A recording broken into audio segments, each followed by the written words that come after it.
ನಮಸ್ಕಾರ ಫ್ರೆಂಡ್ಸ್, ನಾನು ನಿಮಗೆ ಇವತ್ತು ಇನ್ನೊಂದು ಹೊಸ ಸರ್ಕಾರಿ ಹುದ್ದೆಯ ಬಗ್ಗೆ ತಿಳಿಸ್ತಾ ಇದ್ದೀನಿ. ಆ ಹುದ್ದೆ ಬಂದುಬಿಟ್ಟು ರಾಷ್ಟ್ರೀಯ ಕೆಮಿಕಲ್ಸ್ ಲಿಮಿಟೆಡ್ ನೇಮಕಾತಿ. ಈ ವತಿಯಿಂದ ಖಾಲಿ ಇರುವ ಹುದ್ದೆಗಳ ಭರ್ತಿಗೋಸ್ಕರ ಒಂದು ಹೊಸ ಅಧಿಸೂಚನೆಯನ್ನು ಬಿಡುಗಡೆ ಮಾಡಿದ್ದಾರೆ. ಆ ಅಧಿಸೂಚನೆಯಲ್ಲಿ ಇರೋ ಸಂಪೂರ್ಣ ಮಾಹಿತಿಯನ್ನು ನಾನು ನಿಮ್ಮ ಜೊತೆ ಈಗ ಶೇರ್ ಮಾಡ್ತಾ ಹೋಗ್ತೀನಿ. ಅದಕ್ಕೋಸ್ಕರ ನಾನು ಈ ವಿಡಿಯೋನ ಎಲ್ಲೂ ಸ್ಕಿಪ್ ಮಾಡದೆ ಪೂರ್ತಿಯಾಗಿ ನೋಡಿ. ಮತ್ತು ಯಾರ್ಯಾರು ನಾನು ಈ ಚಾನಲ್ನ ಸಬ್ಸ್ಕ್ರೈಬ್ ಮಾಡ್ಕೊಂಡಿಲ್ಲೋ ಅವರೆಲ್ಲ ನನ್ನ ಚಾನಲ್ನ ಸಬ್ಸ್ಕ್ರೈಬ್ ಮಾಡ್ಕೊಳ್ಳಿ. ಯಾಕಂದರೆ ನಾನು ಹಾಕೋ ನೆಕ್ಸ್ಟ್ ಎಲ್ಲ ವೀಡಿಯೋಸ್ಗಳು ನಿಮಗೆ ತಲುಪ್ತಾ ಹೋಗುತ್ತೆ. ಅದಕ್ಕೋಸ್ಕರ ಸಬ್ಸ್ಕ್ರೈಬ್ ಮಾಡ್ಕೊಳ್ಳಿ.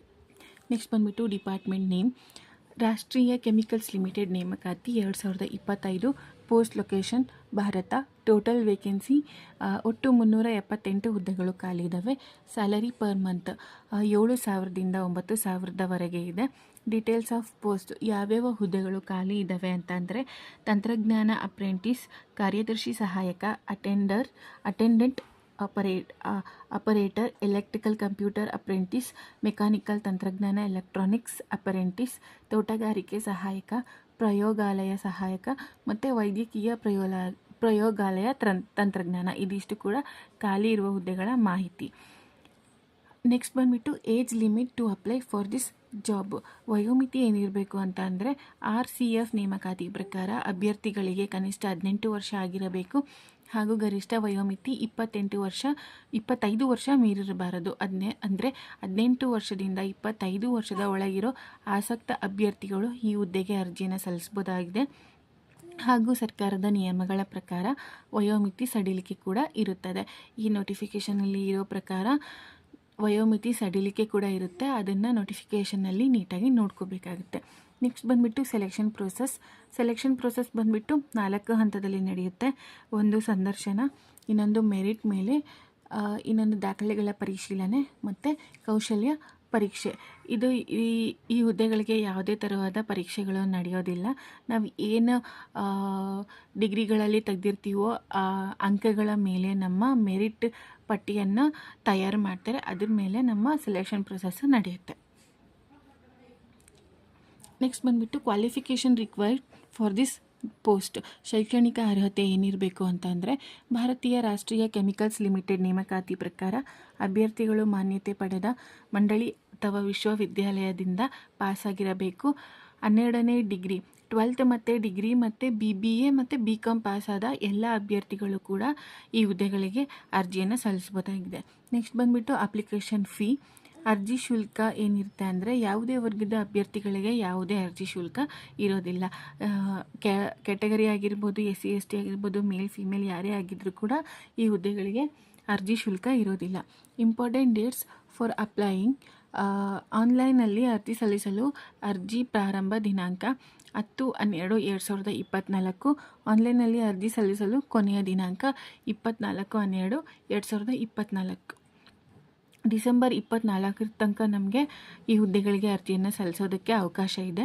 ಯಾರ್ಯಾರು ಈ ಹುದ್ದೆಗಳಿಗೆ ಅರ್ಜಿನ ಸಲ್ಲಿಸಿಲ್ಲೋ, ಯಾರ್ಯಾರಿಗೆ ಈ ಹುದ್ದೆಗಳಿಗೆ ಅರ್ಜಿನ ಸಲ್ಲಿಸೋದಕ್ಕೆ ಇಂಟ್ರೆಸ್ಟ್ ಇದೆಯೋ ಜಲ್ದಿ ಆಸಕ್ತಿ ಅಭ್ಯರ್ಥಿಗಳು ಈ ಹುದ್ದೆಗಳಿಗೆ ಅರ್ಜಿಯನ್ನು ಸಲ್ಲಿಸ್ಬೋದಾಗಿದೆ. ನೆಕ್ಸ್ಟ್ ಬಂದುಬಿಟ್ಟು how to apply for this post. ನಾವು ಯಾವ ಥರ ಅರ್ಜಿನ ಸಲ್ಲಿಸ್ಬೋದು ಅಂತ ಅಂದರೆ RCF ಬಿಡುಗಡೆ ಮಾಡಿದ ಅಧಿಸೂಚನೆಯನ್ನು ಎಲ್ಲ ಅಭ್ಯರ್ಥಿಗಳು ಒಮ್ಮೆ ಸರಿಯಾಗಿ ಓದಿಕೊಳ್ಳಿ. ಫಸ್ಟು ಏನಿದೆ, ನೋಟಿಫಿಕೇಷನ್ ಏನಿದೆ ಆ ನೋಟಿಫಿಕೇಷನ್ನ ಪೂರ್ತಿಯಾಗಿ ಓದ್ಕೋಬೇಕಾಗುತ್ತೆ. ಅದಾದಮೇಲೆ ಮೊದಲು ರಿಜಿಸ್ಟರ್ ಮಾಡಿಕೊಳ್ಳಬೇಕು. ವಿದ್ಯಾರ್ಥಿಗಳು ಪಾಸ್ವರ್ಡ್ ಮತ್ತು ರಿಜಿಸ್ಟರ್ ನಂಬರ್ ಹಾಕಿಕೊಂಡು ಲಾಗಿನ್ ಆಗಬೇಕು. ಫಸ್ಟು ನಾವು ಇಮೇಲ್ ID ಹಾಕಿಬಿಟ್ಟು ರಿಜಿಸ್ಟರ್ ಮಾಡ್ಕೋಬೇಕಾಗುತ್ತೆ. ರಿಜಿಸ್ಟರ್ ಮಾಡ್ಕೋಬೇಕಾದ್ರೆ ನಾವು ಒಂದು ಪಾಸ್ವರ್ಡ ಕ್ರಿಯೇಟ್ ಮಾಡಬೇಕಾಗುತ್ತೆ. ಅದಾದಮೇಲೆ ಆ ಪಾಸ್ವರ್ಡ್ ಮತ್ತು ರಿಜಿಸ್ಟರ್ ನಂಬರ್ನ ಇಟ್ಕೊಂಡು ಲಾಗಿನ್ ಮಾಡ್ಕೋಬೇಕಾಗುತ್ತೆ. ನಂತರ ಹೋಮ್ ಪೇಜ್ ಓಪನ್ ಆಗುತ್ತೆ. ಅದರಲ್ಲಿ ಯಾವ ಹುದ್ದೆಗೆ ಅರ್ಜಿ ಸಲ್ಲಿಸಬೇಕು ಆ ಹುದ್ದೆ ಮೇಲೆ ಕ್ಲಿಕ್ ಮಾಡಬೇಕು. ನಾವು ಲಾಗಿನ್ ಆದ ತಕ್ಷಣ ಒಂದು ಹೋಮ್ ಪೇಜ್ ಓಪನ್ ಆಗುತ್ತೆ. ಅದರಲ್ಲಿ ಹುದ್ದೆಗಳ ಲಿಸ್ಟ್ ಇರುತ್ತೆ. ನಮಗೆ ಯಾವ ಹುದ್ದೆ ಬೇಕೋ ಆ ಹುದ್ದೆ ಮೇಲೆ ಕ್ಲಿಕ್ ಮಾಡಿದರೆ ಅದಕ್ಕೆ ಸಂಬಂಧಪಟ್ಟ ಅರ್ಜಿ ಓಪನ್ ಆಗುತ್ತೆ. ಸರಿಯಾಗಿ ಅರ್ಜಿಗಳನ್ನು ತುಂಬಬೇಕು. ನಂತರ ಪ್ರತಿಯೊಂದು ದಾಖಲೆಗಳನ್ನು ಸಲ್ಲಿಸಬೇಕು.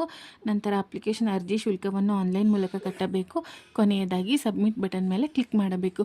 ಅರ್ಜಿ ಓಪನ್ ಆದಮೇಲೆ ನಾವು ಅರ್ಜಿಯಲ್ಲಿರೋ ಎಲ್ಲ ಡೀಟೇಲ್ಸ್ನು ಸರಿಯಾಗಿ ಫಿಲ್ ಮಾಡ್ಕೋಬೇಕಾಗುತ್ತೆ. ಅದಾದಮೇಲೆ ಅಲ್ಲಿ ಕೇಳಿರೋ ಎಲ್ಲ ದಾಖಲೆಗಳನ್ನು ಕೂಡ ನಾವು ಅಪ್ಲೋಡ್ ಮಾಡ್ಕೋಬೇಕಾಗುತ್ತೆ. ಅದಾದಮೇಲೆ ಅಪ್ಲಿಕೇಶನ್ ಫೀ ಇಲ್ಲ, ಇನ್ ಕೇಸ್ ನೋಟಿಫಿಕೇಷನ್ನಲ್ಲಿ ಯಾರಿಗಾದ್ರೂ ಇದೆ ಅಂತ ಇದ್ದರೆ ಅವರು ಅಪ್ಲಿಕೇಶನ್ ಫೀನ ಪೇಮೆಂಟ್ ಮಾಡ್ಕೋಬೇಕಾಗುತ್ತೆ. ಅದಾದಮೇಲೆ ಸಬ್ಮಿಟ್ ಬಟನ್ ಮೇಲೆ ಕ್ಲಿಕ್ ಮಾಡ್ಕೋಬೇಕಾಗುತ್ತೆ. ಸಬ್ಮಿಟ್ ಬಟನ್ ಮೇಲೆ ಕ್ಲಿಕ್ ಮಾಡಿಕೊಂಡ್ರೆ ಆಯಿತು, ನಮ್ಮ ಅಪ್ಲಿಕೇಶನ್ನು ಸಕ್ಸಸ್ಫುಲ್ಲಾಗಿ ಸಬ್ಮಿಟ್ ಆಗುತ್ತೆ.